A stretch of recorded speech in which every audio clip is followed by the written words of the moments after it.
Blog Talk Radio.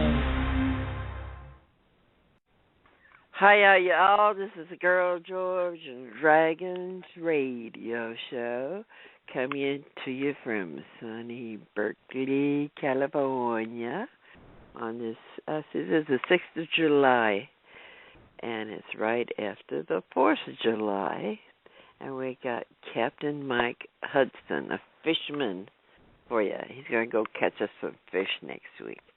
So what you doing, Mike? How you doing, Girl George?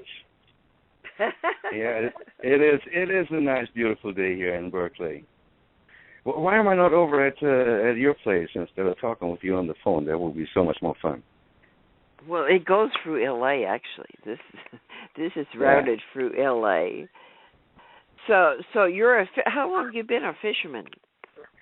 Oh man, I've been fishing I've really been fishing all my life. You know, as a kid, when everybody in school had basketball coaches and baseball coaches and football coaches and all of that, over here I had a fishing coach, and that was back in Germany, and I was a state champion sport fisherman. I came over here and started fishing commercially just a little over 20 years ago, 22 years, something like that, and man, it was a great decision in my life. So you're from Germany? I didn't know that. You didn't know that? Well, no, I'm not from Germany. I grew up over there. I was born over here, and my mom, she's German. She took me back when I was just like 2 years old or so, and so I spent all my childhood over there, unfortunately. Why, unfortunately? I really like being here, and I didn't know it, but I didn't get along with the Germans. There was just something going on that's just like I don't think they like me, and I didn't like them. So when did you start playing guitar? I started playing guitar when I was about 15 years old. There was a bunch of friends of mine. We all started playing guitar at the same time, and we had this self-help guitar book that some guy in our city wrote. It was a great book. We all learned the songs from that and played a lot of folk music. And it's like after the first day of playing, you could play the first song, and that was "Get Back" by the Beatles. And then you learned another chord, and then all of a sudden you could play 3 songs, and you learned another song, and all of a sudden you could play 7 songs. And then all of a sudden, somewhere in that book there was a little blues riff, and I got hooked on that and said, "Wow, this is cool." And so that kind of really stuck. And then I started learning a little bit about the blues and went that way. So how come your accent sounds like you're from New Orleans or Jamaica? Jamaica. Yeah, man, no. Like I have no idea why my accent would sound like I'm from Jamaica or New Orleans. I've been in New Orleans, but no, I really couldn't have picked up the accent over there. When I first came over, I hung out with like almost all Irish guys, and but that doesn't sound like Jamaica either. No. Where's your wife from? Is she from New Orleans? No, she's from Berkeley. Oh, she really? didn't go very you far. guys were from New Orleans. You sound like it. Yeah. Hey, we're playing tomorrow with the band over at the Eagles Club in El Cerrito, and we're inviting everybody to come over and bring their instruments and their guitars, their basses, saxophones, tubas, whatever you want to bring. We play at 6:30, from 6:30 to 9:30 on the corner of Central and Carlson. How much it cost? It's free, man. No cover charge. Cool. Because it's a private club, right? The Eagles are kind of like a charitable organization. So usually you can't get into the club unless you're a member, but if there's any kind of special event, the public is welcome to attend. And the drinks are cheap. You get a Manhattan for around $3, $3 or $3.50, whatever. Is there food there? Sometimes there is. You know, the ladies over there usually they cook some food for whatever charity they're trying to raise some money for. You know, heart disease or cancer or this or that. So there might be some food, but right now I don't know, and I wouldn't count on it. So you own a fishing boat, right? That's right. I'm a commercial salmon fisherman. The name of the boat is Cash Flow 2. And there's a long story to it. There was a sweet lady that we knew. She was a friend of ours for years, and it was her boat. And they had retired from fishing, her and her husband, but it was always her boat. And everybody called him up, saying, "Hey, Alan, sell me your boat." And she got really mad at everybody because it was her boat and not his, right? So she was a real estate manager. So and her dog's name, and her name was Flo, and her dog's name was Cash. So she named the boat Cash Flow.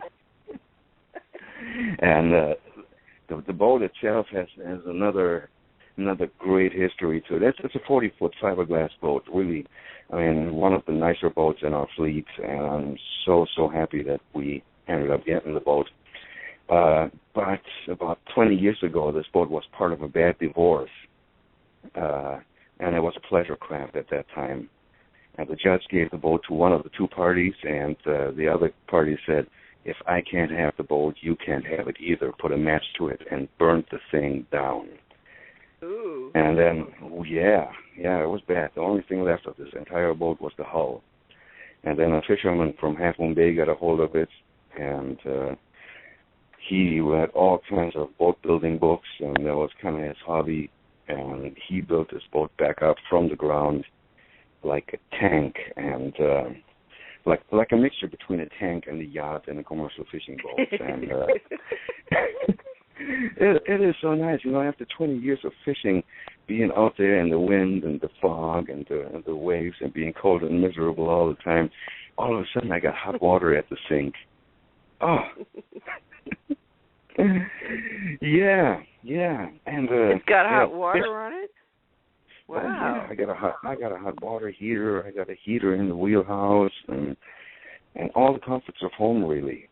You know, so there's a kitchen and everything in it? A kitchen and a bathroom and everything? Yeah, great. two burner, really nice propane stove and an oven, and yes, I got a bathroom. That's not so great, but you know, it's better than nothing. And really all the comforts of home. I got a refrigerator, I got a freezer. You know, I can keep my ice cream and keep my my bologna for my bologna sandwiches cool. So that 3 days later, it doesn't have green hairs on it. So when did you buy the boat? How long ago? I got this boat just a little over a year ago. Did you have other boats before that? Yeah, I had multiple boats. You know, it's like you work your way up. You start with something small, then you get something a little bit bigger, and then you find out what it is that you need, and you get something a little bit bigger, a little bit better. Every few years that you're at it, you trade up a little bit, sell the old boat, and trade up a little, and finally, 20-some years later, we end up with this boat, and that's going to be our last boat, hopefully. So when you go out, do you go out with a bunch of other guys? I fish by myself. You go fishing all by yourself? Yeah. I'm on the boat by myself. I run the boat. I set the autopilot, make sure I don't hit anybody, and then I run out on the back deck and do my fishing. I catch the fish and I clean them and gill them and gut them. Then I run back in the wheelhouse, turn the boat around, go back the other direction, and do it all over again. So you come back in every day? No. Excuse me. No, our boats are not that fast. We go about 8 knots, 9 knots at the very, very most. That's like, let's say 9 miles per hour. And when you're fishing somewhere 50 miles away from home, you don't come in every night. You fish until you lose your daylight, and then you run towards the nearest part of the shore where you can anchor up, and you anchor up overnight, and you stay out for 3, 4, 5 days, and then you go to the nearest port where you're at and deliver your fish. So you have a freezer where you put the fish you already caught? It's refrigerated, yes, not a freezer. We bring the fish in fresh. It's right now I can only hold about 1,000 pounds of salmon. I'm going to work on that so I can put a couple of 3,000 pounds of salmon on the boat, because it's not really all that great if you have to come in every 1,000 pounds that you catch. But yeah, it's a refrigerated seawater tank that keeps the fish down there at about 32 degrees without freezing them, and that's why we have to come in every few days. If we froze the fish, I could stay out there for a month. Do you go out with other boats, or are you out there all by yourself? Well, there's usually other boats around. There's a bunch of other captains that I talk with, and it's like we call each other on the phone saying, where are the fish biting, where are you at, how many you got, this and that, and then we all end up in the same area more or less, and we talk on the radio. So if anything happens, there's always somebody around to help you out and tow you in or pick you up or something like that, So you're not out there on the ocean all by yourself. Well, that's good. Mm-hmm. What do you catch out there? Salmon? Yeah, salmon is my bread and butter. These beautiful king salmon, they go from 9 pounds when they're small all the way up to 50 pounds when they're really large. And then in the late summer, I switch over and I do a couple of albacore trips because they're pretty tasty fish too. And then in the wintertime, after I put my boat away for the winter, I have some of my friends out and we go catch Dungeness crabs. Wow, I love crabs. The girls usually do. I'm not so crazy about them. I eat them about once a year, twice a year, and I say, okay, that was nice, but give me some salmon now. They're a lot of trouble to eat with all those crabs. You have to break them open and stuff, but they taste really good. Maybe it's the garlic I like. Yeah, no. It's like, well, people really love the crabs, and they're looking forward to every November when we start going out there, middle of November. Well, next time you have a fish fry, you got to invite me over. I'll come over. Oh, absolutely. You're always welcome over here. So I love that video you have of you lighting that barbecue with the butane tank. Oh, that's propane, yeah. I mean, that's how you got to light the coals. You don't want to use lighter fluid, because then all your food that you put on the barbecue, it tastes like kerosene or whatever is in this stuff. So you get your torch out, and it takes about 10 seconds, and all these coals are nice and hot, and put them in the grill, and 5 minutes later you can put your steaks on, or your salmon, or your whatever you want to put on the grill. And there's no faster way to do that. Don't leave any. No. All you get is the nice mesquite smoky flavor. That's it. I put that thing up. I shared it, and then other people were sharing it too. They loved the way you were lighting the thing. Yeah, it looks kind of redneck, Yeah, that's what they were saying. But it really works. That's right. It really works. Yeah. So, do you write songs too, or you just play guitar and sing? I write my own songs, and we kind of throw my own songs into the mix. I'm not really great with words. There's a lot of poetry involved that just really eludes me. Lately, I've been there are some people that really have a way with words, and you got a whole big story that you want to tell. And you got to put it in 3 verses, or 4 at the most, something like that. And it's not an easy task, It's like it's like as long as you make it rhyme, it's all good, No, somebody that can really write a song, I mean, they're worth their weight in gold. And why don't you write some songs about fishing, or our life out on the boat, with the water and the sun going down, and that would be a cool song. Yeah, why don't you help me with that? Well, I can do that. I'm real good with words. Yeah. Yeah, we can write got them one together, and you can put the music to it. See, music is the hard part for me. The words is easy. Yeah, we got to get together and talk, and I'll put it down for you. We'll write it together. Okay, yeah, I got one song about fishing. Fish. I love songs about salmon. Yeah. Yeah, we're having a terrible salmon season this year. It's really not all that great.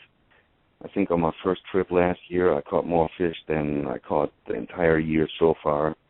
We're taking a 2-week break right now. That's why I'm able to call into your show. And hopefully the rest of the season will pick up a little. But all our fish swim north towards the Northern California border, where we're not allowed to fish for them, and up in Oregon where we're not allowed to fish for them. But if any of your listeners like salmon, this is the year still where we'll get them, because these fish that are out there right now, they haven't been affected by the drought. These salmon, they have to come back to the river to lay their eggs, to spawn, and then they die, and then the baby fish have to swim down the river to get to the ocean, and where they live for another 3 years or so before coming back. And starting next year, all these fish will have been affected by the drought, and it's going to get scary there. Over the next 3 years or so, I think we're going to see that we're going to get less and less and less salmon, and hopefully, we can talk with the legislature to let some more water back into our rivers and turn this thing back around, because I'm in love with these salmon, not just because I'm a fisherman, but because I live here in California, and I think they're a really important part of our heritage. So I find it's very, very important that we take care of these. And but if you like salmon, this is the year. Go out, go to the farmers markets and get yourself a pound. So where do you sell your fish at? Can we buy them from you?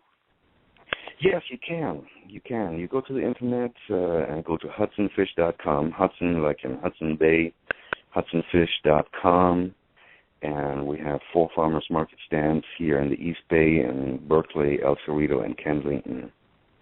So Thursday afternoon in Berkeley, Saturday in Berkeley, downtown Berkeley, and also Saturday at the El Cerrito Plaza, and Sunday in Kensington.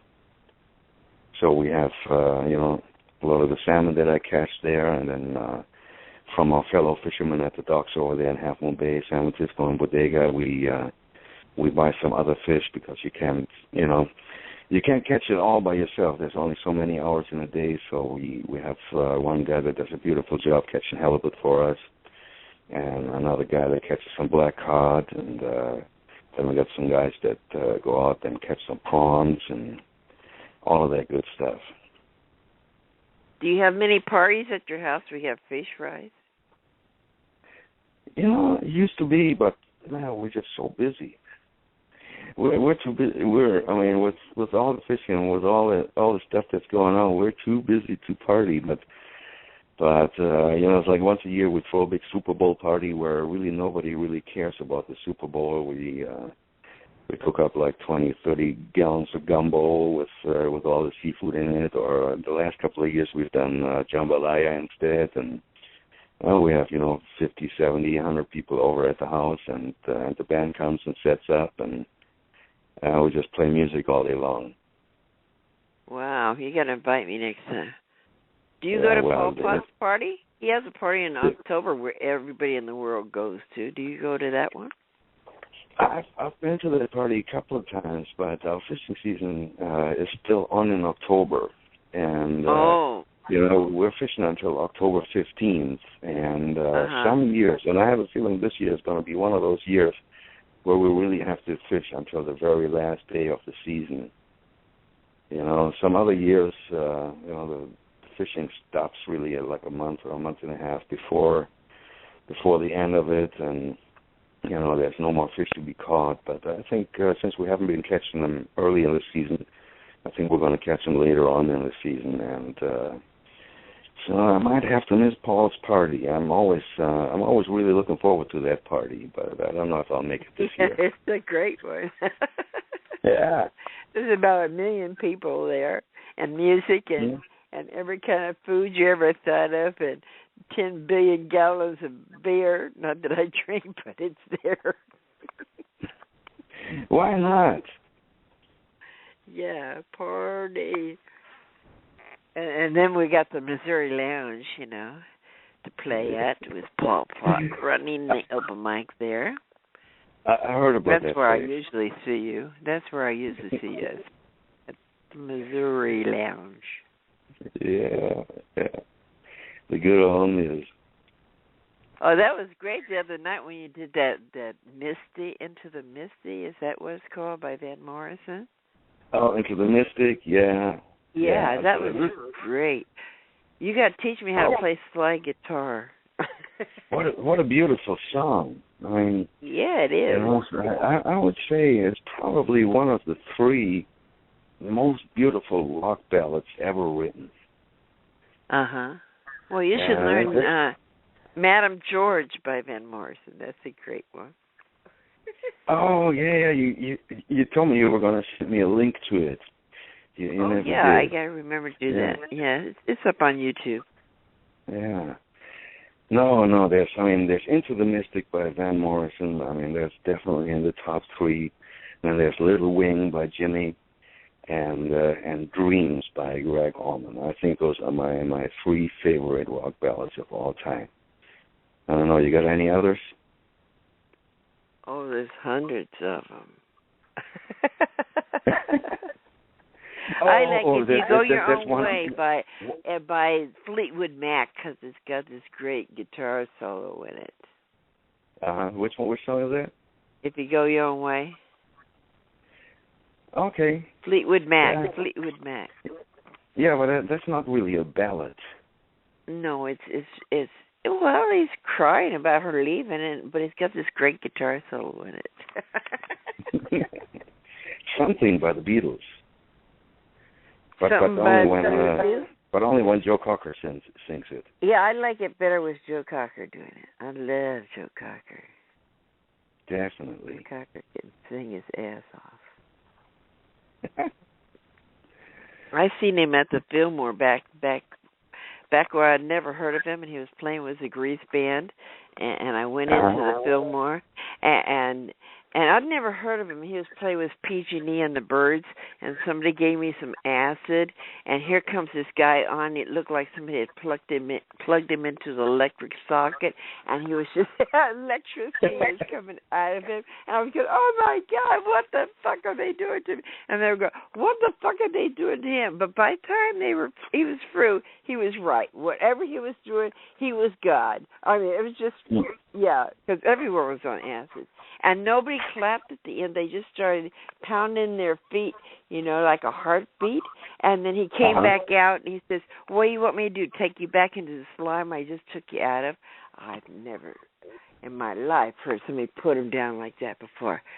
I couldn't believe it. He was amazing. That must have been a great venue to see him, too. I've never seen him, but, man, the Fillmore, rather than some football stadium. I mean, it's...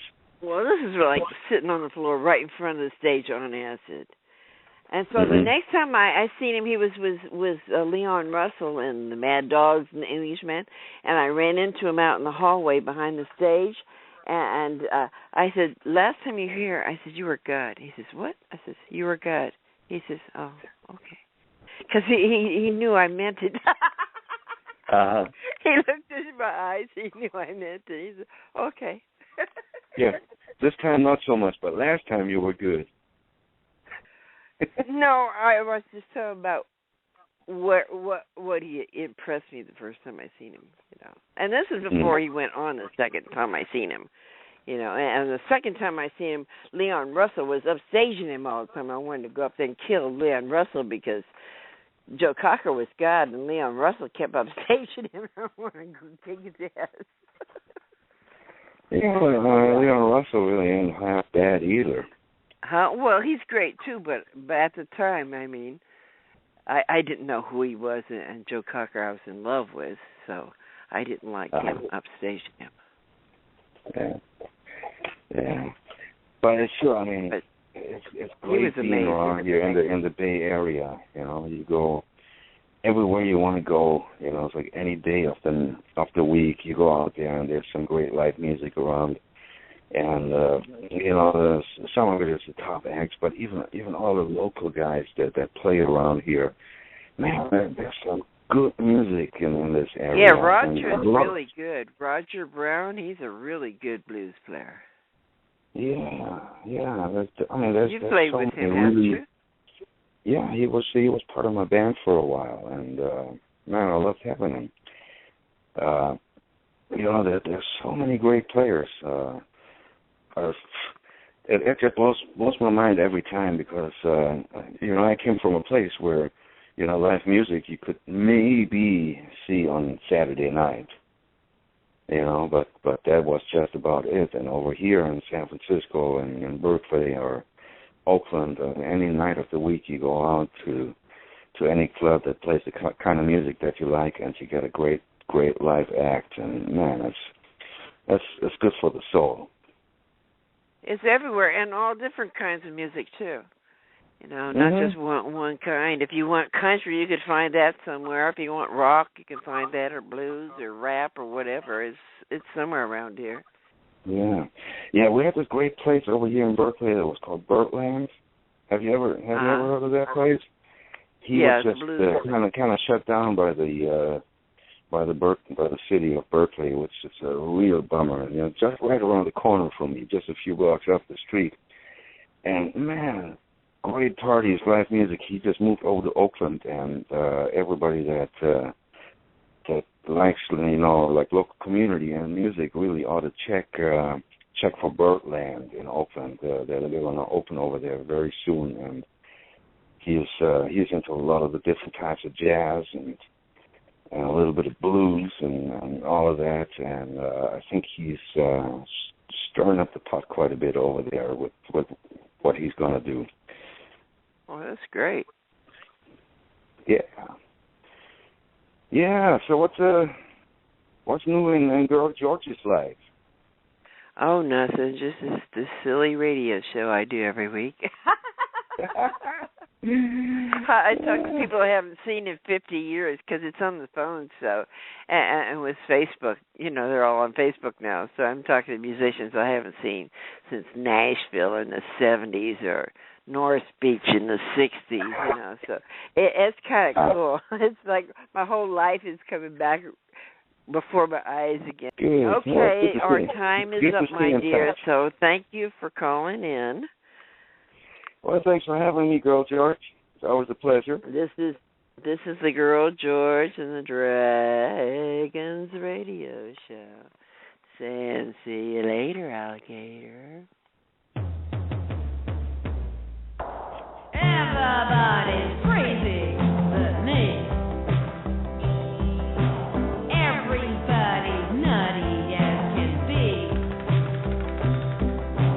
Forming gangs, waging wars, paint the names upon the door.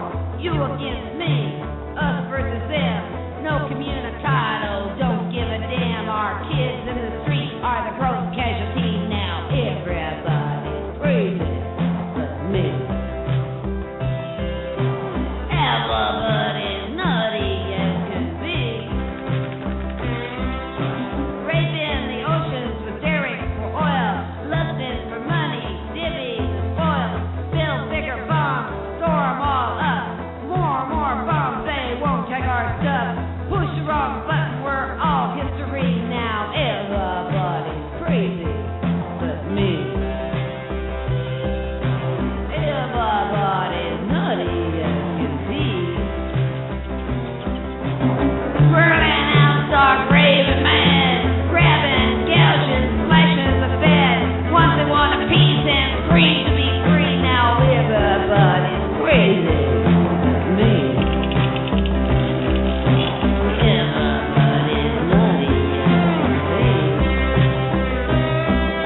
one apiece.